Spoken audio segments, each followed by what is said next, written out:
Bienvenue dans ce nouvel épisode dédié aux erreurs courantes que même les apprenants avancés en anglais peuvent commettre. Je suis Coach Mike ESL et aujourd'hui nous allons passer en revue 10 erreurs fréquentes et vous aider à les surmonter. Démystifions l'anglais.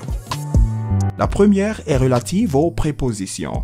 Par exemple, l'expression « interested in » qui signifie « intéressé par ». Vous pourriez être tenté de dire « I'm interested about learning English ». Cependant, cette structure est incorrecte. La bonne phrase est « I'm interested in learning English ». Cette erreur est courante car en français nous dirions « être intéressé par ».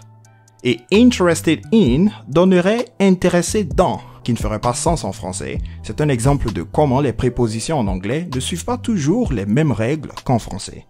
La deuxième erreur concerne les faux amis. Ces mots ressemblent à des mots en français, mais ont un sens différent en anglais. Par exemple, eventually ne signifie pas éventuellement, mais finalement.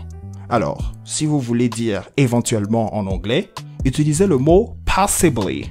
C'est une nuance subtile, mais elle peut changer tout le sens de vos phrases. Passons maintenant aux phrasal verbs. C'est notre troisième type d'erreur. Ces verbes changent de sens lorsqu'ils sont associés à une préposition ou une particule adverbiale. Une erreur courante est de traduire ces verbes mot à mot. Par exemple, to give up ne signifie pas donner en haut, mais abandonner. Donc, si vous voulez dire j'abandonne, vous direz en anglais I give up. Ensuite, nous avons le subjonctif, notre quatrième erreur. En anglais, le subjonctif est souvent négligé, en particulier après des expressions telles que « It's important that ». Il serait correct de dire « It's important that he be there », même si cela peut sembler étrange parce que vous pourriez avoir envie de dire « It's important that he is there ». C'est plutôt « that he be there » que vous devriez utiliser comme structure. C'est une subtilité que de nombreux apprenants avancés oublient.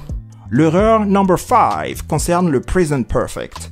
Le present perfect en anglais est utilisé pour faire le lien entre le passé et le présent. C'est un temps qui n'existe pas véritablement en français et il est souvent mal utilisé par les francophones. Par exemple, si vous habitez à Paris depuis 5 ans et que vous habitez toujours là, vous diriez « I have lived in Paris for 5 years » et non « I lived in Paris for 5 years ». La différence entre le present perfect et le simple past, ou le passé simple en français, on l'appelle aussi le past simple, est que le present perfect a une résonance avec le présent. Il est utilisé pour parler de situations ou d'actions qui ont commencé dans le passé et qui continuent dans le présent. Le simple past, en revanche, est utilisé pour parler d'événements qui se sont terminés dans le passé et un autre élément fondamental qui caractérise ce temps est le fait d'utiliser un time indicator, ce qu'on appelle les indicateurs de temps. Yesterday, the day before, and so on and so forth. C'est une nuance qui donne au present perfect son sens particulier en anglais. Now, number 6, l'ordre des adjectifs avant un nom. En anglais, il existe un ordre spécifique que nous suivons généralement pour les adjectifs. Cet ordre est le suivant.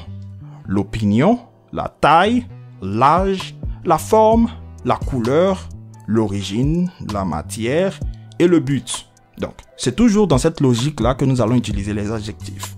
C'est pourquoi on dirait « A beautiful, big, old, round, red, Italian, leather, soccer, ball ». Si vous mélangez cet ordre, cela peut sembler étrange pour un locuteur natif de l'anglais. Donc, il faut faire très attention à l'ordre des adjectifs en anglais. Pour la 7e erreur, les conditionnels.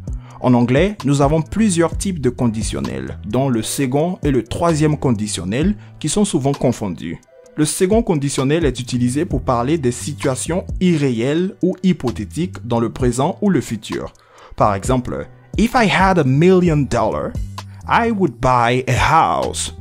Le troisième conditionnel, quant à lui, est utilisé pour parler des situations irréelles ou hypothétiques dans le passé. Par exemple, « If I had known it was your birthday, I would have bought you a gift ». Notez que dans le troisième conditionnel, nous utilisons « had » pour le verbe dans la clause « if ». Ce qu'on appelle les « if clauses », ce sont les propositions dans lesquelles vous allez retrouver un « if si ». Donc, généralement, ça sera dans la subordonnée que vous aurez le « if » et la principale aura un autre temps. Donc, on parle de concordance de temps ici, verb tense agreement. Il y a un ordre spécifique pour cela. C'est ça le concept des if clauses. Lorsque vous avez le present simple dans l'une des propositions, parce qu'on peut les interchanger, dans l'autre proposition, vous aurez le future simple. Et lorsque vous avez le simple past dans l'une des propositions, dans l'autre proposition, vous aurez le conditional present ou conditional simple. Et lorsque vous avez le past perfect dans l'une des propositions, dans l'autre, vous aurez le conditional perfect.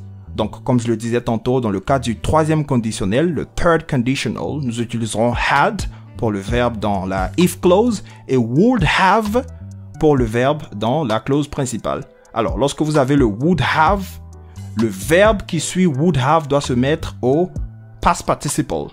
Ça va donner par exemple I would have eaten, I would have come, and so on and so forth. C'est ce qu'on appelle les conditional perfects. Et toujours dans ce contexte, une erreur fréquente est d'utiliser would dans la if clause. On ne dira pas par exemple if I would have more money. So you want to be careful with the conditional. C'est une erreur très fréquente chez les avancés. Now, number 8. La 8e erreur porte sur l'utilisation des articles a, an et the. C'est pourtant basique, mais c'est une erreur qu'on retrouve même chez les avancés parfois. Alors, le choix entre a et n, en rappel, dépend du son qui suit. On utilise n avant une voyelle sonore et a autrement. Quant à the, il est utilisé lorsque nous parlons de quelque chose de spécifique. Donc, pour faire plus simple, lorsque vous utilisez l'article a, il faut que le mot qui le suit commence par une consonne. On dira par exemple a cat, a dog. Mais si le mot qui le suit commence par une voyelle, on dira par exemple an eagle. Right? So, ça c'est la règle de base, même s'il y a quelques exceptions. Et contrairement au déterminant ou à l'article défini the, vous l'utilisez lorsque vous vous référez à quelque chose de spécifique, contrairement au français où on utilise les le et la un peu partout. Donc, il y a ce qu'on appelle la règle du zero article. Lorsque vous vous référez à un groupe de personnes, vous vous référez à un pays, etc., il y a plusieurs cas, vous n'utiliserez pas de the dans ces cas-ci. So you want to be careful with this one. Alors, la 9e erreur concerne les expressions idiomatiques. Par exemple, l'expression « It's raining cats and dogs » ne signifie pas littéralement qu'il pleut des chats et des chiens. C'est une expression idiomatique qui signifie qu'il pleut beaucoup.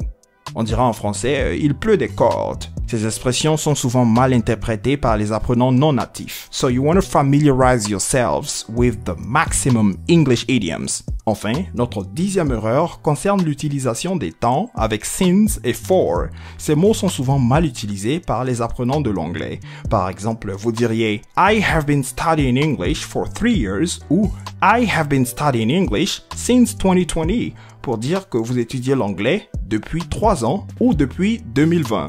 Le present perfect continuous, donc on utilise for pour la durée, la période, et since pour indiquer le début de l'action ou événement. Et voilà pour aujourd'hui. J'espère que cette liste vous aidera à repérer et corriger ces erreurs courantes dans votre pratique de l'anglais. Faites-moi savoir en commentaire laquelle de ces erreurs vous fatigue le plus. Et restez connectés pour plus de conseils et astuces pour apprendre l'anglais.